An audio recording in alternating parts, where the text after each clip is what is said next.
So transmitter on, plug it in, switch it on.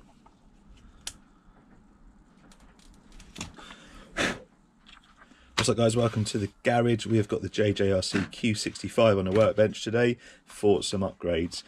Out of the box, comes with a 4.8 volt NiCad battery, a 130 motor, and it is fully proportional. It's not too bad out of the box. There's a review and running video just up here.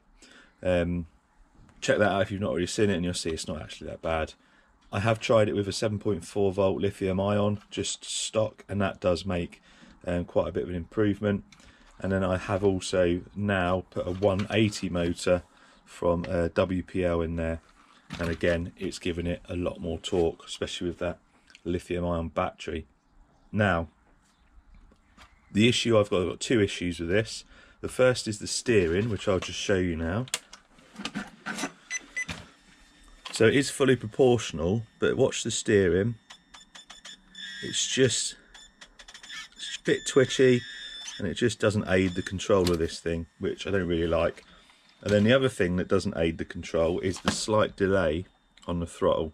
And I was hoping that the 180 motor would cure that, but it hasn't. So I'll give you a demo of what I mean.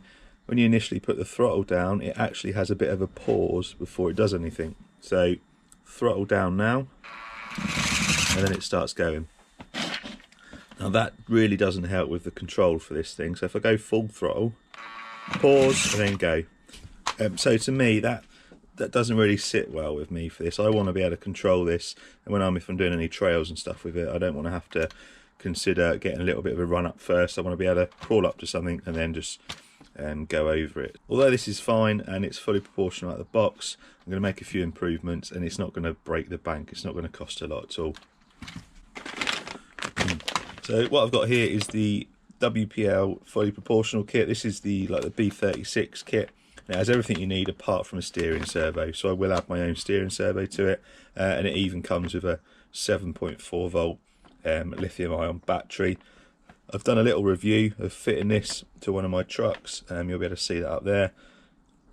Like I say, gives you fully proportional, and it should give a bit more control than what we've got on this at the moment. I'm going to take this apart, going to get this fitted, and then we'll come back and then we'll do a little demo, and then we'll take it for a run.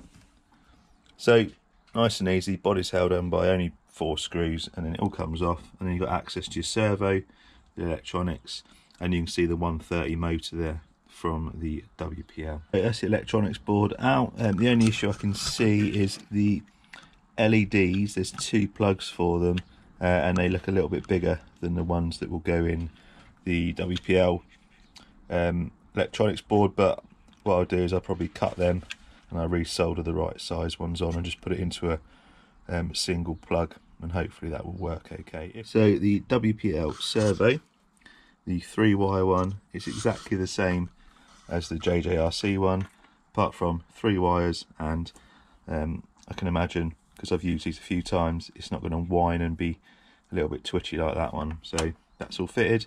Just now got to get the electronics in there, have a look at them lights, see if we can sort them out, and we're good to go. Now if you use the cables that are already fitted in the JJRC, so the battery cable and the power cable and the motor cable, this is what will happen.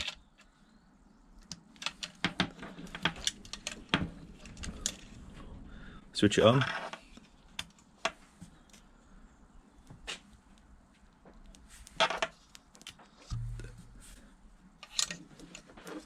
Right, you got that? That was I'd already blown this circuit board up.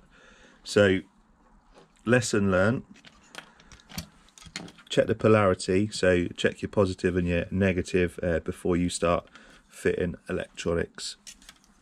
The JJRC one, compared to the WPL, the actual plugs around the other way. So if you look at, if we look at the plugs, if we face them both the same way, you'll see that the positive side is opposite. So when I initially plugged this in, we had a bit of smoke and a bit of a pop. Bear that in mind. Luckily I had a spare one, so we're still good to go. But at least you won't make that mistake now if you're watching this video. So now if I try it with it round the right way and the supplied cables that come with the WPL kit, we got steering and we got throttle, albeit that it's the wrong way round, because I need to swap the motor wires, because obviously, like I've mentioned, the wires are around the other way between these two models. Anyway, I'm gonna get the motor wires swapped around, then we're gonna mess about with the lights, see if I can get them working, and then we'll go for a run. So there we go, all fitted. You've got your WPL servo, you've got your WPL electronics. We've swapped the motor connections around.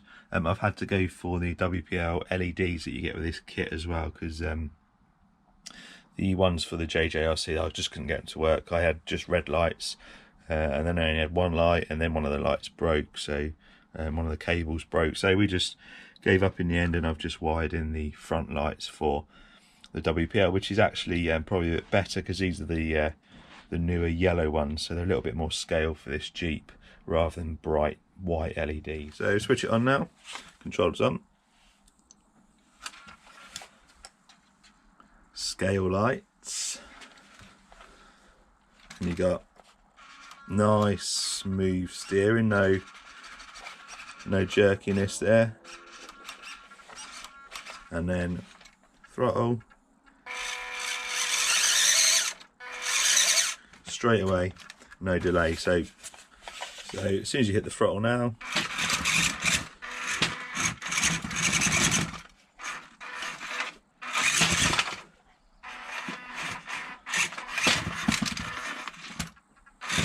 so as you can see, it's made a bit of improvement to that throttle control. We're going to take it back now to the original place that I ran the stock one, and you'll be able to see the difference it's made with this now running a 180 motor with WPL, full proportional electronics including the servo.